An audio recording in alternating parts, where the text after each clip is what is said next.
الحمد لله رب العالمين والعاقبة للمتقين والصلاة والسلام على أشرف الأنبياء والمرسلين. أما بعد فأعوذ بالله من الشيطان الرجيم. بسم الله الرحمن الرحيم. قال تبارك وتعالى في القرآن المجيد وفرقان الحميد. قال تبارك وتعالى لو كان فيهما آلهة إلا الله لفسدتا. قال النبي صلى الله عليه وسلم اجر الله يغفر لكم او كما قال صلی الله علیه وسلم. عزتمند الله پاک ډیر زیات وی دی، الله پاک ډیر ښکلی دی، الله پاک زورور دی، طاقتور دی، د زورور دی، د طاقتور دی، د هر غیب او د نقصان نه پاک دی، وراء الورا دی، زبردست طاقتونو والا بادشاه دی. الله جل جلاله چا نه یریږي نه چا نه متاثر کیږي، نه حالات هغه ته سویلی نشي، ولا یخاف عقباها، حالات هغه ته سویلی نشي. الله جل جلاله د رب المشرقین و رب المغربین، د مشرقین و مغربین رب دی. الله نور السماوات والارض، د ځمکو د اسمانونو نور دی. لو کان فیهما آلهة الا الله لفسدتا. الله فرمایي او کوچري په ځمکو اسمانونو کې الهان دوی ضرور به فساد واقع شوی. د دې نظام نه معلومیږي چې الله جل جلاله یو دی. په اسمانونو کې بادشاهي چلیږي، په ځمکو کې بادشاهي چلیږي، په عرش باندې تشریف فرما دی. الله جل جلاله استوا کړي په عرش باندې. الله جل جلاله چا نه پیدا نه دی، څوک ته پیدا نه دی، څوک د هغه برابر نشته. الله جل جلاله وراء الورا ذات دی، زبردست طاقتونو والا بادشاه دی. د نن مخکې چې څه شوي یو الله حکم سره شوي، اوس چې څه کېږي یو د الله حکم سره کېږي، را روان وخت کې به چې څه کېږي یو د الله حکم سره به کېږي. الله جل جلاله وانه هو اغنى واقنى، څوک مالداره کی، څوک غریب کی، وانه هو اضحك وابكى، څوک خندي څوک جړی. داسې ذات دی چاله لکان ورکي، چاله جنکې ورکي، چاله دواڼه ورکي، چاله اړو ورکوي نه. د دنیا په ډاکټرانو باندې ګرځي، الله یې وله نه ورکوي، نشي پیدا کولی. الله جل جلاله د هیڅ چا محتاج نه دی، د مخلوقاتو محتاج نه دی.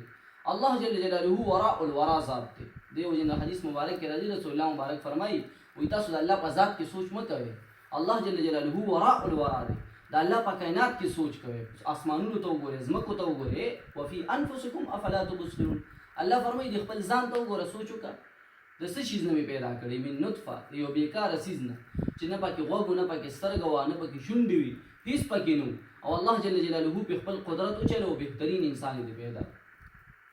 نو پیدایش الله جل جلاله په خپل امر کن سره کړی دی. پل کائنات پل پاور والا بادشاہ دی. امریکا سپر پاور ده، الله جل جلاله سپر پاور والا چې دی هغه یو الله دی. الله جل جلاله د هیڅ چا نه یریږي. او الله فرمایي ما نه ویریږي، د چا نه یریږي، مخلوق نه مه یریږي. مخلوق هغې ته ویلی شي چې پیدا شوي، او الله جل جلاله په خپله د دې نه پاک دی، د پیدایش نه الله جل جلاله پاک دی. دوی جن حدیث مبارک کې راځي وایي د مکې مشرکین راغونډ شو، وایي عرض وکړو چې یا رسول الله صلی الله علیه وسلم زمونږه د نیکه دا نوم و، د هغه د نیکه دا نوم و، د خپل ابا او اجداد نومونه یې ټول واخیستل. وایي انصب لنا ربک، ته مونږ ته د خپل رب نسب بیان کړه. وایي دغه ټایم کې الله جل جلاله سورې اخلاص نازل کړو چې دې ته ووایه پیغمبره قل هو الله احد، چې الله چې دی یو دی، بې نیازه بې پروا بادشاه دی. الله الصمد، بې نیازه دی، بې پروا دی، بې احتیاج دی. لم یلد ولم یولد، چا نه پیدا نه دی، څوک ته پیدا نه دی. ولم یکن له کفوا احد، او د هغه برابر څوک نشته. نو الله جل جلاله یو دی، په خپل ذات کې یوازې دی، په خپل صفاتو کې یوازې دی. الله جل جلاله په خپل ذات او په صفاتو کې د هیڅ چا محتاج نه دی. الله جل جلاله د پیدایش نه پاک دی. لا ینام ولا یموت، مرګ پې نه راځي، خوب پې نه راځي. ولا یعوده حفظهما، د نظام نه ستړی کېږي نو. لا تأخذه سنة ولا نوم، نه پې د خوب هغه جوټه راځي، نه پې پرکالي راځي، نه پې خوب راځي. الله جل جلاله د هر غیب او د نقصان نه الله جل جلاله پاک دی. الله جل جلاله قدوس دی. قدوس د مبالغې صيغه ده، ډېر زیات الله جل جلاله پاک دی.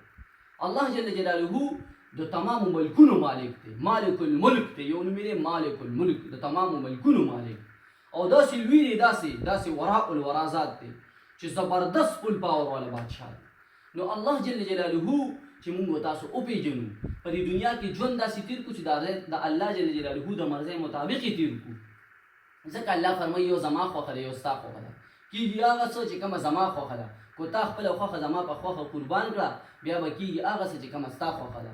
او کو داسې دې ونه کړو نو تا به په خپله خوښه کې تنګ کړم، او بیا به هم هغه کېږي چې کومه زما خوښه ده. دیو جنې چې موږ د الله په مرضۍ باندې په دنیا کې ژوند تېر کړو، او د محمد رسول الله صلی الله علیه وسلم ښکلې ښکلې طریقې په خپل ژوند کې راولو. او د ټولو نه لویه طریقه د رسول الله مبارک یو مسواک ته چې جبرائیل اسلام به دومره بار بار راتلو، دومره تاکید سره به وي چې ما داسې وګڼل چې زما مخې ته دورې چې دي په مسواک کولو سره ختم شي.